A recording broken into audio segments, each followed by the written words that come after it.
नमस्कार। आज हम बात करेंगे 1917 के चंपारण सत्याग्रह की। ये सिर्फ एक राजनीतिक घटना नहीं थी, बल्कि ये सामाजिक न्याय और जिसे कहते हैं आत्मसम्मान की लड़ाई भी थी। हाँ, जिसने भारत के स्वतंत्रता संग्राम को एक बिल्कुल नई दिशा दी। हमारे पास चंपारण सत्याग्रह, स्वतंत्रता संग्राम की पहली अहिंसक विजय से जुड़े कुछ अहम दस्तावेज हैं।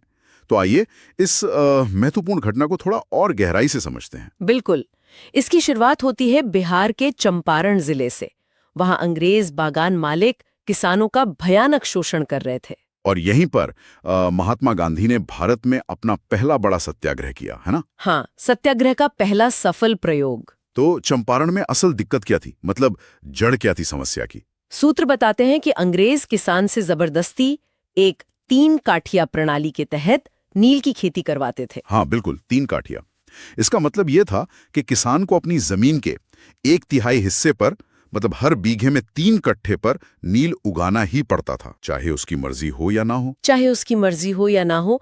और इसमें देखिए, लागत बहुत ज्यादा आती थी, जमीन की मिट्टी खराब होती थी, वो अलग। और बेचने का क्या? बेचने पर पूरा नियंत्रण अंग्रेजों का था। वो जो दाम तय करें वही।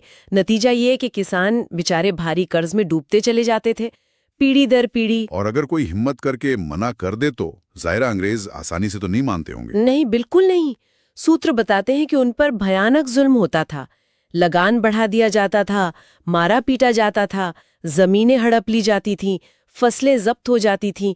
एक तरह से बंधुआ मजदूर जैसी हालत थी। इसी मुश्किल हालात में एक नाम सामने आता है, राजकुमार शुक्ल। एक किसान थे जिन्होंने गांधी जी को चंपारण आने के लिए मनाया। हाँ, राजकुमार शुक्ल। ये एक स्थानीय किसान थे और उन्होंने बहुत हिम्मत दिखाई।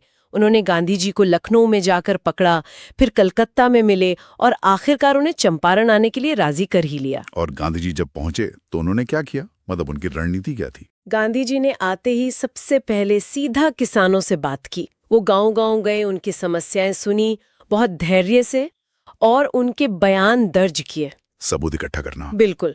उन्होंने एक नैतिक और पूरी तरह से अहिंसक आंदोलन की नींव रखी।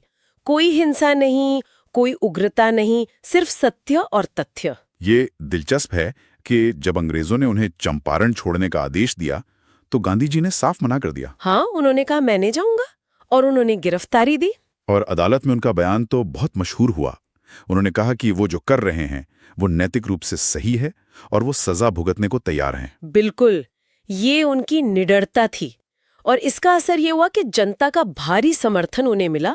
प्रशासन पर इतना दबाव पड़ा कि उन्हें गांधी जी को रिहा करना पड़ा, बिना शर्त। ये दिखाता है कि नैतिक बल, जिसे कहते हैं मॉरल फोर्स, कितना शक्तिशाली हो सकता है सत्ता के सामने भी। सही कहा। फिर जनता के दबाव में सरकार को एक जांच समिति बनानी पड़ी, है ना? हाँ, बनानी पड़ी। सरकार मजबूर हो गई और सबसे बड़ी बात ये कि गांधी जी को भी उस समिति का सदस्य बनाया गया। कमाल है, जिस आदमी को वो निकाल रहे थे उसे ही जांच समिति में रखना पड़ा। हाँ, यही तो गांधी जी की रणनीति की जीत थी। समिति ने फिर जांच की और माना कि हाँ, किसानों से नील की खेती जबरदस्ती करवाई जा रही थी और ये 3 काठिया प्रणाली वाकई शोषणकारी थी। तो इसके मुख्य परिणाम क्या रहे? मतलब किसानों को क्या मिला आखिर में?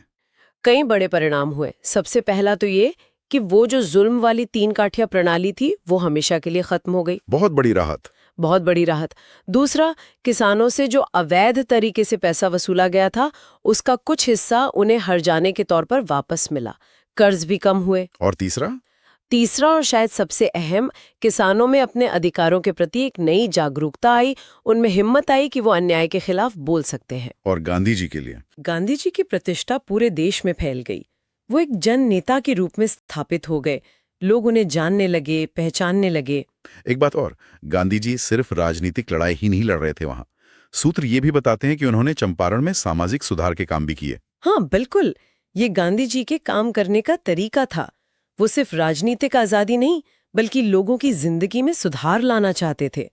उन्होंने वहां स्वास्थ्य शिविर लगवाए, सफाई अभियान चलाए और खासकर बच्चों और महिलाओं की शिक्षा के लिए स्कूल खोले। तो ये सिर्फ नील का मुद्दा नहीं था, ये एक समग्र बदलाव की कोशिश थी। सही कहा।